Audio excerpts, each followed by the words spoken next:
Hi, my name is Sam Wend. I was one of the original Walk Around Philadelphia perimeter walkers.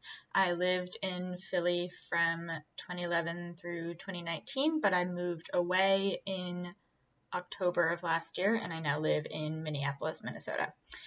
As I said, was one of the participants in the first ever walk around Philadelphia endeavor. And honestly, I didn't really have a choice in the matter. At the time, I was working with Swim Pony Performing Arts, through which the original walk came about as part of a residency, and I was the sort of documentarian for all the residencies that were part of that project. And so when Anne and JJ and Adrian met and gathered and brainstormed ideas about what they would do, it very quickly became a project that I did not think would be my this is a mess. I'm going to try to answer this again. I was the documentarian for Swim Pony, and I was always going to be involved in whatever project came about. And when the group decided to pursue walking around Philadelphia, I very quickly became a participant in the actual walking, because, as you will very quickly learn yourself if you're undertaking this, you can't exactly tag along for the ride without becoming a full participant. So I was the primary navigator for the group. That meant that I sort of purchased the paper map and did the initial recon of what looked like it would be traversable on foot and what wouldn't.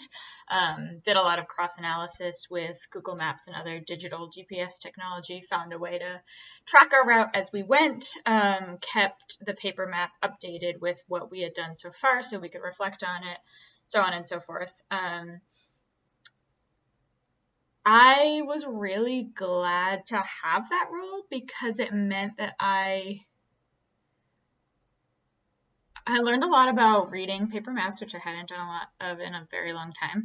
But more importantly, it meant that I felt like I was absorbing the information about the border in both the very physical way of walking, but also in an intellectual way, where I sort of had a sense of the way that the parts of the border that were streets or man-made connected with the parts that were watery, and could sort of prime my mind and my body together through that information.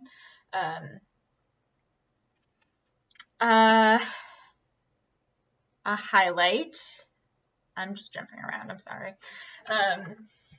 Something that this actually sort of relates to what I was just saying, but something that I really loved about walking the perimeter is just how unique each section is. Even the difference between walking City Line Ave and Cheltenham Ave, which are sort of the biggest just straight line man-made borders, feels totally different.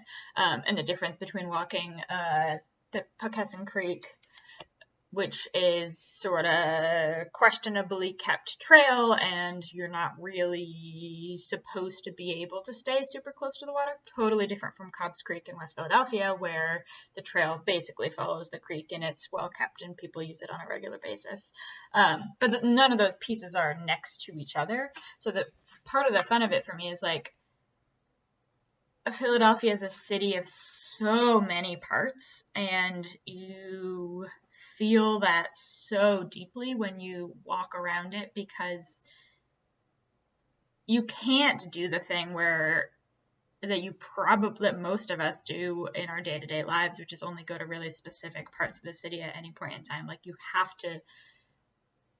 can't skip the in-between parts. You have to feel both the sort of beauty of the woods and the long industrial wastelands of walking around the Delaware north of Port Richmond. Like, there's just no skipping over things, and that was sometimes very boring, but that's part of the point. Like,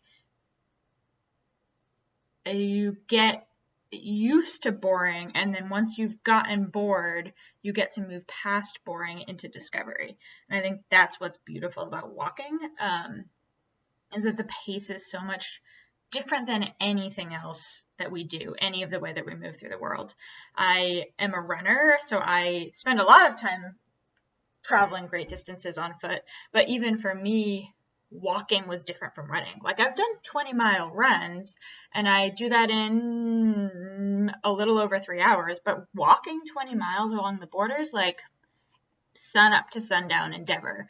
And, you know, part of that includes the pausing and the reflecting and the writing and the talking and the meals and the snacks and like, but even the fact that pauses are built into that is part of what makes the journey different. When you walk,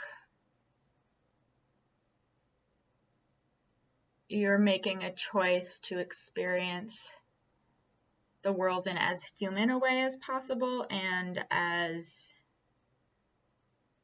kind of the slowest way we can for the most part. Like, most of us aren't going to crawl on hands and knees around the city. Yep, I'm going all out of order. A challenge. So, gosh, something that I think we neglect to talk about super often, and that is worth remembering, is that it's physically very challenging. And I say that as someone who is an endurance athlete who bikes and runs and backpacks, like, still hard. I had blisters. This is partially a shoe problem, so like maybe get better shoes and then you won't have this problem, but like also you shouldn't have to get fancy shoes to walk. Whatever. There's a lot of stuff in there. Anyway, I had blisters all over my feet. I would change my socks after lunch every day just to make sure that I had a fresh pair that wasn't going to give me new blisters.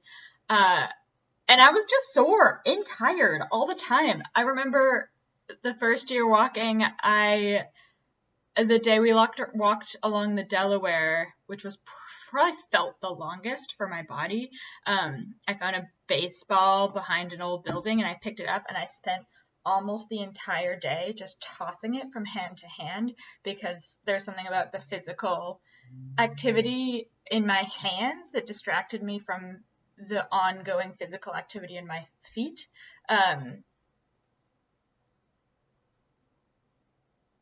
But part of what I love about the walk, part of what I love about that challenge is that it summons, you have to figure out how to keep going and why it's worth it to keep going. And it is worth it to keep going. And that is probably a metaphor for life. Like, when things are hard, why do you keep going? When you're walking around the border of the city, I was kind of like, well, because I can't let my group down. Like, I want to be here with these friends and comrades, and as a team, we lift each other up on our worst days. And you, like, when you're having a good day, you're there to take care of your team. That's part of why you do this in a group for the most part. And also, like, just to remind yourself that we can do hard things, and the reward of that is exponential in all of the ways.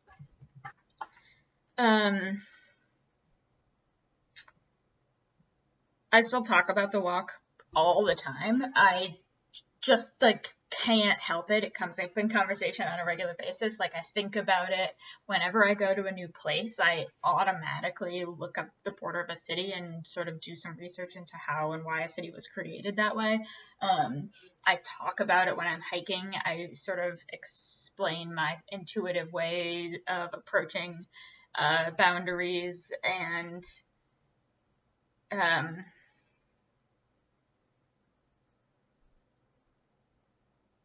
yep, I'm going to leave it there because I lost my train of thought. Would I do it again? Absolutely. I have not done the entire walk since the first year, but I several times, I think, picked up with JJ and did segments of the entire city. It's less fun to do a segment if you never complete the whole. Like, I think doing it in segments over a period of time is just as valid and amazing, but it did always make me a little sad to pick up in the middle of the annual walk. I'd love to come back and do it in Philly after not having lived there for a long time. I think that would be a really interesting redemption, or just like chance to re-explore how my experience of the city has changed with time. I also really want to do a walk around the Twin Cities. And I think in many ways, now that I live somewhere else, the way I think about the future of the project has changed a lot. I used to have tons of ideas about how to do it in Philly, and I think those are exciting, and I'm really enthusiastic about a lot of people having the chance to do it this year with a little guidance, but still all of your own individual ownership, freedom, etc. But I'm also excited about the ways that we can expand this idea to people in other cities, because Philadelphia obviously is not the only place that has a fascinating border, the lines of which create both sort of concrete political, legal, structural zoning laws, but also sort of cultural differences. I haven't done it here yet. I hope to. I think it's important to do it in a place that you live or have some connection to. Like, I don't know what it would mean to do it in a city that's strange to you, but then again, maybe that's like a way to get to know a place. I'm rambling, so that's that. Anything else I'd like to share?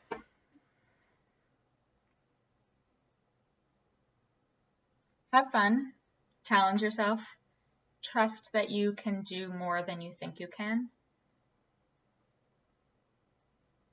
Enjoy your walk.